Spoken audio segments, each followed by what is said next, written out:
ওকে, আমরা আজকে if else if PSP তে সেটা দেখবো। দেখেন আমি অ্যাকচুয়ালি প্রোগ্রামটা বানাইছিলাম ভিডিও রেকর্ডিং করে, প্রায় 15-20 মিনিট লাগছে, বুঝাইছি অনেক সুন্দর করে, কিন্তু লাস্টে একটা অঘটন ঘটছে, এই জন্য আমি আর সেটা ওই রেকর্ডিংটা করতে পারিনি। হ্যাঁ, কিন্তু আমি প্রোগ্রামটা বানাইছি, এটা দেখাই দিলেই হয়ে যাবে। হ্যাঁ, তা আপনাদের আর কষ্ট করে এত লম্বা ভিডিও দেখতে হবে না, 2-3 মিনিটের ব্যাপার, আমি দেখাই দিচ্ছি। আমি আগে সফটওয়্যারটা রান করছি। দেখেন ডলার মেরিট আন্ডারস্কোর স্কোর আমি নিলাম। আমি যখন এইখানে ধরেন একটা লোক 10,000 লোকে ইন্টারভিউ দিচ্ছে, ইন্টারভিউ দেওয়ার পরে চাকরির জন্য কোথাও, তো কেউ যদি কোনো লোক, যতজন লোক এই যে এই নাম্বারটা পায়, ধরেন সে পাইলো 80 না 90 91, 100 নাম্বারে পরীক্ষা দিছে, 100 নাম্বারে পরীক্ষা নিছে, পরীক্ষার পরে তার স্কোর হইছে 91, সে সিলেক্টেড কি হবে, সে তার পোস্ট কি হবে।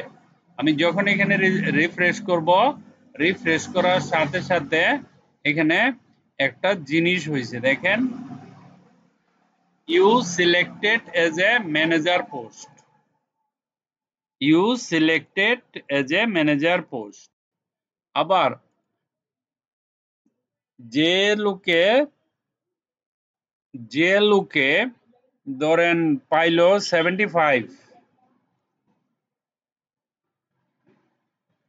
75, আমি যখন রিফ্রেশ করব, you selected as a PM post, মানে প্রজেক্ট ম্যানেজার। ম্যানেজার আর প্রজেক্ট ম্যানেজার মধ্যে পার্থক্য আছে। ম্যানেজার মানে হোল 10টা প্রজেক্ট, 10টা প্রজেক্টের ম্যানেজার, আর পিএম মানে পার্টিকুলার একটা প্রজেক্ট ম্যানেজার। আবার যদি আমি এইখানে ধরেন দিলাম 55, আপনি পাইছেন 100 থেকে 50, আপনার ক্যাটাগরি, আপনার পোস্ট চেঞ্জ হয়ে যাবে। দেখেন you selected as a supervisor post. ঠিক আছে, এইভাবে প্রমোশন গুলি দেওয়া হয় বড় বড় কর্পোরেট অফিসে। হ্যাঁ, এইভাবে। তারপরে ধরেন আপনি পাইছেন 40, আমি যখন এখানে ক্লিক করব, you selected as a clerk, মানে অফিস বয় হিসাবে আপনি সিলেক্টেড হয়েছেন।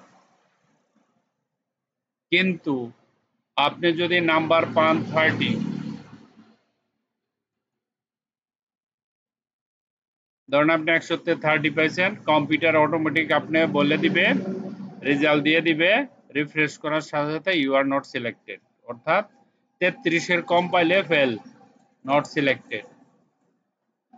এরকম যদি মনে করেন আপনি লেখলেন এখানে আরো কম, ধরেন আপনি এখানে লেখলেন 8 নাম্বার, যখন আপনি এন্টার দিবেন বলবে ইউ এন্টার ইনভ্যালিড, এটা কোনো ভ্যালিডই না, কারণ আমার নাম্বার হচ্ছে 1 থেকে 100, এর মধ্যে আমি ক্রাইটেরিয়াতে বলছি 10-এর নিচে কোনো দিলেই লেখা যাবে না, আবার 100-র উপরেও লেখা যাবে না। ঠিক আছে, ধরেন এখানে আপনি যদি 88 লেখেন, কি আসবে দেখেন, রিফ্রেশ করেন, এই যে 88 layer, you selected as a PM post.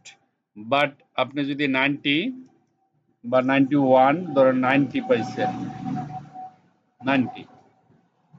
90 পাইয়া এখানে যদি ক্লিক করে ইউ সিলেক্টেড এজ, অর্থাৎ 90 থেকে 100-র ভিতরে কোনো স্কোর পাইলে সে ম্যানেজার হয়ে যাবে, তার প্রমোশন ম্যানেজার হয়ে যাবে। ঠিক আছে, এই প্রোগ্রামটা আমি কিভাবে করছি খালি দেখাই দিই। হ্যাঁ, একটু আগে আমি অনেক বুঝায় বানাইছি, কিন্তু সেটা রেকর্ডিংটা প্রবলেম হয়েছে, তো সেই কারণে আর আমি দিলাম না। দেখেন আমি এখন এই যে পিএসপি ফর্মুলা লিখবো, আমি প্রোগ্রামটা নিচে পাঠাই দিয়েছিলাম, তো এটা নিয়ে আসি।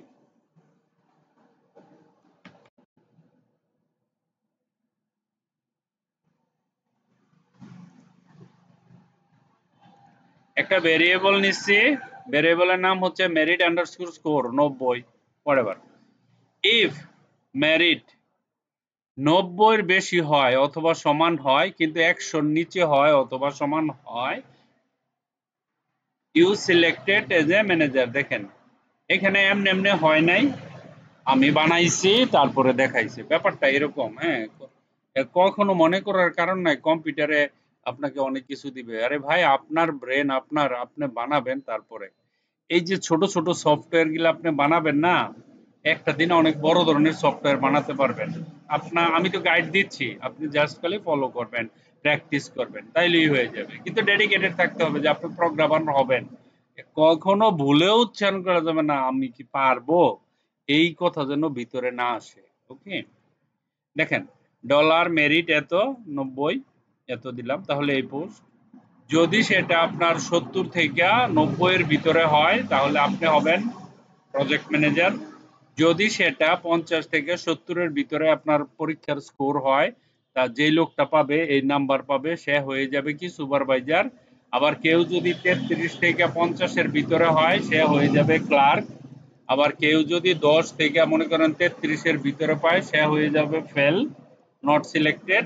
আর যদি এইসব কিছু না লেখা অন্য কোনো সংখ্যা দেয়, আমি কিন্তু লাস্টে সবটিতে দিছি এলসিফ এলসিফ এলসিফ এলসিফ, লাস্টেরটা এলস, মানে ফাইনালি না হইলে এটা কি, এটা ইউ এন্টার ইনভ্যালিড নাম্বার।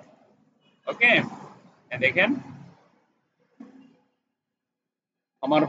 আমার স্টেটমেন্টের নাম কি, আমরা তিনটা করে ফেললাম। একটা হচ্ছে ইফ স্টেটমেন্ট, আরেকটা হচ্ছে লজিক্যাল অপারেটর, আর একটা হচ্ছে if else if. If else if, if else if statement. তাহলে আমাদের তিনটা স্টেটমেন্ট 3 বিউটিতে কমপ্লিট হয়ে গেল। ঠিক আছে, এই যেটা এরকম আপনারা আরো বানাবেন।